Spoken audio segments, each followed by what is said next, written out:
கடலூர் தைக்கால் தோணித்துறை பகுதியைச் சேர்ந்த மீனவர்கள் 6 பேர் 2 படகுகளில் மீன்பிடிக்க கடலுக்கு சென்றிருந்தனர். கரை திரும்பும்போது கடல் சீற்றத்தில் அவர்கள் சிக்கிக் கொண்டனர். பலத்த காற்று வீசியதன் எதிரொலியாக 2 படகுகளும் கடலில் கவிழ்ந்ததால் படகிலிருந்த 6 மீனவர்களும் நீரில் தத்தளித்தனர். இதுகுறித்த தகவல் கிடைத்ததும் முதலமைச்சர் மு.க.ஸ்டாலின் மேற்கொண்ட துரித நடவடிக்கையால் கடலோர காவல் படையினர் விரைந்து சென்று ஹெலிகாப்டர் மூலம் கடலில் தத்தளித்த மீனவர்கள் 6 பேரையும் பத்திரமாக மீட்டு கரை சேர்த்தனர்.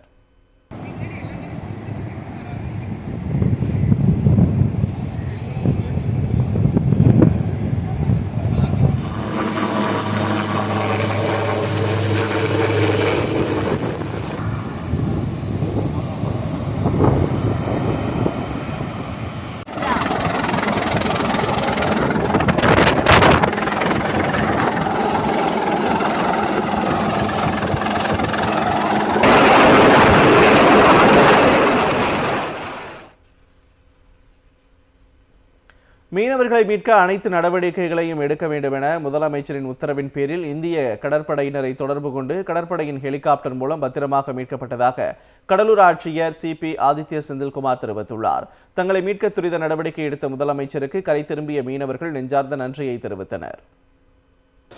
நமக்கு இந்த கனமழையும் புயல் எச்சரிக்கை டெல்டா மாவட்டங்கள் குறிப்பாக கடலூர் மாவட்டத்துக்கும் ஒரு சில நாட்களாக IMDயும் நம்ம ஸ்டேட் கவர்மெண்ட்டும் கொடுத்துட்ருக்காங்க. அதன் அடிப்படையில் மீன்வளத்துறை மூலமாகவும் மாவட்ட நிர்வாகம் மூலமாகவும் அனைத்து கடலோர கிராமங்களில் மீனவ கிராமங்களும் மீனவர்களுக்கும் இந்த மாதிரி கடலுக்கு செல்லக்கூடாது, கடலுக்கு சென்றிருந்தால் திரும்ப வேண்டும் என்ற எச்சரிக்கை விடுத்திருந்தோம். அதன் அடிப்படையில் எல்லோரும் திரும்பினார்கள். அந்த இன்ஸ்ட்ரக்ஷன்ஸை மீறி ஒரு 6 பேர் கடலுக்கு சென்றிருந்தார்கள். அங்கே சென்று அவங்களோட படகு டேமேஜ் ஆகி அவங்க ஒரு தனியார் துறை நிறுவனத்தோட ஜெட்டியில் சேஃபாக இருந்தாங்க. அவங்க அவங்களுக்கு போதிய ஃபுட் அவைலபிலிட்டி இருந்துச்சு. இந்த தகவல் தெரிந்தவுடன் மாண்புமிகு முதலமைச்சர் அவர்கள் எங்களுக்கு உடனடியாக அவங்களை மீட்க விரைந்து நடவடிக்கை எடுக்க வேண்டும் என்று அறிவுறுத்தினார்கள். அதன் அடிப்படையில் இந்தியன் கோஸ்ட் கார்டை கான்டாக்ட் பண்ணி ரெஸ்கியூ ஆப்ரேஷன்ஸை மேற்கொள்ளுமாறு கேட்டிருந்தாங்க. அவங்க இதை வெதர் கண்டிஷன்ஸ் அடிப்படையில் இது ஹெலிகாப்டர் மூலமாக பண்ணால் தான் கரெக்டாக இருக்கும்னு அவங்க சொல்லியிருந்தாங்க. ஸோ அதன் அடிப்படையில் அந்த 6 ஃபிஷர்மென்னும் அந்த தனியார் நிறுவனத்தின் 4 ஸ்டாஃபும் இப்போ வந்துட்டாங்க. அவங்க கூடயும் பேசணும். எல்லாருமே நல்லா தான் இருக்காங்க, ஒன்றும் இஷ்யூஸ் இல்லைன்னு சொன்னாங்க. திரும்பி இந்த மாதிரி போக மாட்டோன்னு சொன்னாங்க. பாலத்தை பிடிச்சி ஃபஸ்ட்டு வருவோம் ஏறினா, அடுத்தது ஏறினா மழுக்குன்னு இடிச்சுது. இப்போ போட்டு எல்லாம் கடைன்னு ஏறிட்டோம். போட்டு அங்கேயே உடஞ்சி உள்ளே ஓடி போச்சுங்க. அதோடு அந்த ஐயா அவர்கள் எங்களை எல்லாத்தையும் மேலே ஏற்றி டீயை கொடுத்து சாப்பாடு பருப்பு சாப்பாடை போட்டு எங்களுக்கு பண்ணி வச்சு ஒரு ரூமை கொடுத்தாங்க. இங்கே இருங்க, காற்று கீத்து ஒன்றும் இல்லைங்க, நல்லா இருந்தது. என்ன நாங்கள் சட்டக்கிட்டே இல்லாதால் லேசாக குளிர்ச்சி, அவ்வளோதாங்க. நல்ல சந்தோஷமாக வச்சுருந்தாங்க.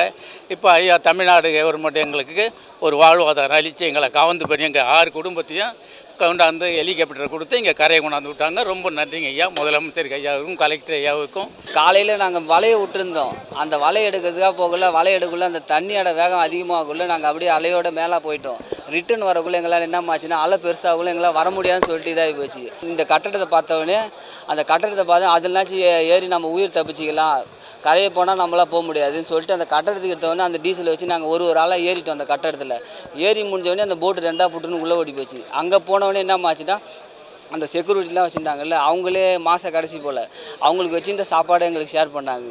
அப்புறம் இங்கே உள்ள மீடியாக்காரங்களாம் ஃபோன் பண்ணி இதை பண்ணி என் தமிழக ஸ்டெப் எடுத்து எங்களை அந்த ஹெலிகாப்டர் மூலியமாக எங்களை காப்பாற்றினாங்க. மீட்கப்பட்ட மீனவர்கள் அரசு வாகனம் மூலம் சொந்த ஊர்களுக்கு அனுப்பி வைக்கப்பட்டனர். அரசின் மூலம் வெளியாகும் அறிவிப்புகள் மற்றும் எச்சரிக்கைகளை மீனவர்கள் முறையாக பின்பற்றிட வேண்டும் என அறிவுறுத்தப்பட்டிருக்கிறது.